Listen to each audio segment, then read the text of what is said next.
माझे family members मला नेहमीच सांगत असतात की तू बर्थडे नाही सेलिब्रेट करत तर तू बर्थडे मंथ सेलिब्रेट करते. तर आज आहे माझा बर्थडे आणि मी तुमच्याबरोबर शेअर करणार आहे माझा फर्स्ट लुक. मस्त पिंकी पिंकी बनलेली आहे मी. पिंक कलरचा वन पीस घातला आहे, पिंक कलरची लिपस्टिक आणि त्याच्यावर सुंदर असे पिंक कलरचे कानातले घातले आहेत. सो फ्रेंड्स, मी आज माझा बर्थडे सेलिब्रेट करणार आहे माझ्या खूप चांगल्या मैत्रिणीबरोबर. तर ती मला पिकअप करायला आली आहे आणि आम्ही आत्ता डायरेक्ट पोचलो आहोत द वॉक हिरानंदानी. आणि आम्ही आज कोणत्या कॅफेमध्ये जाणार आहोत आणि काय मजा केली ते सगळे डिटेल्स ह्या व्लॉगमध्ये आहेत. सो माझा बर्थडे सेलिब्रेट करायला आम्ही चाललो आहोत हबीब्स कॅफेमध्ये. You know friends, the Hiranandani इस्टेटमध्ये आहे पण द वॉकमध्ये नाही आहे. तर चला, आम्ही पोचलो आहोत हबीब्स कॅफेमध्ये. सगळ्या डिटेल्स आणि ॲड्रेस कॅप्शनमध्ये देते. यू नो फ्रेंड्स, जून महिना आला आहे आणि माझा बर्थडेही आला तरीही पाऊस नाही. तर मस्त असं वॉटरमेलनचं मॉकटेल पियालो आणि ॲस्थेटिक व्ह्यू तुमच्याबरोबर शेअर करत आहे. बघा काय आहे, पिठा ब्रेड आणि हमस आणि हे काय माहिती आहे का तुम्हाला, ते काय इजिप्तमध्ये सरासर मिळतं ते असं फलाफल. कारण का मी इजिप्तमध्ये 18 दिवस राहिलेली तेव्हा फलाफलशिवाय काही खाल्लं नव्हतं आणि त्याच्याबरोबर असं हमस. पण पिठा ब्रेड खूप छान होता आणि ह्या राईसचं मला आता नाव आठवत नाही, पण ह्या राईसमध्ये भरपूर सगळे काजू बदाम पिस्ते भरभरून टाकलेलं आणि मस्त अशी पनीरची रोस्टेड ग्रेव्ही होती. पण टॅमॅटो होते सगळीकडे. टेस्ट खूप छान होती. पण तुम्हाला ऑथेंटिक नॉर्थ इंडियनसारखं जर फूड खायचं असेल, तिखट तर काही मिळणार नाही.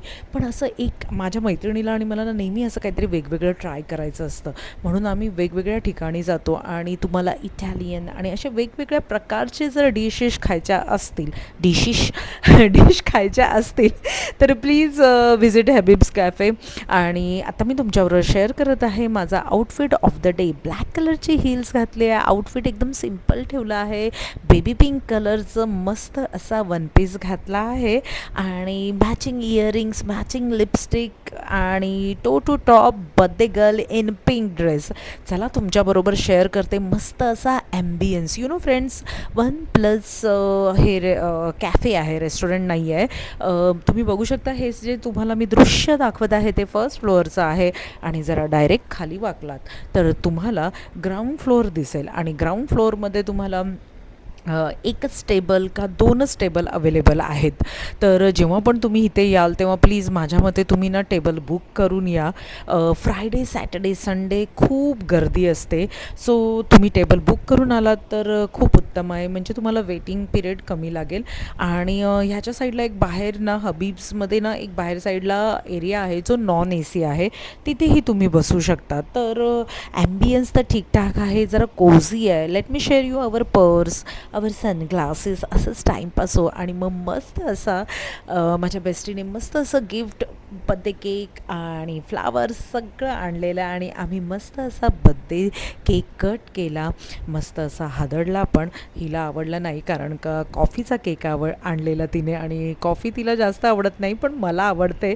तर मी भरभरून केक खाल्ला. आणि हे मी तुम्हाला असं ग्राउंड फ्लोअरचं जरा एवढं दाखवत आहे, एवढंसंच ते कॅफे आहे. तर जर असं म्हणजे तुम्हाला ऑनेस्ट रिव्ह्यू देऊ का, जर जायचं असेल तरच जा. पण असं ॲम्बियन्स एकदम ॲस्थेटिक आहे, म्हणजे असं तुमचं बर्थडे सेलिब्रेशन आणि तुम्ही कमी जणं असाल तर नक्कीच हा कॅफे व्हिजिट करा. आणि कमी जणांचा पण प्रश्न नाही, पण ते म्हणतात ना असं हमस आणि असं वेगवेगळ्या प्रकारच्या वेगवेगळ्या डिश खायच्या असतील, जरा हटके खायचं असेल तर डू व्हिजिट हबीज कॅफे. ओके, तर आता सगळं झालेलं आहे. तर अजून माझ्या चॅनलला सबस्क्राईब नसेल केलं तर subscribe, like, share, comment. Bye bye. All details in caption.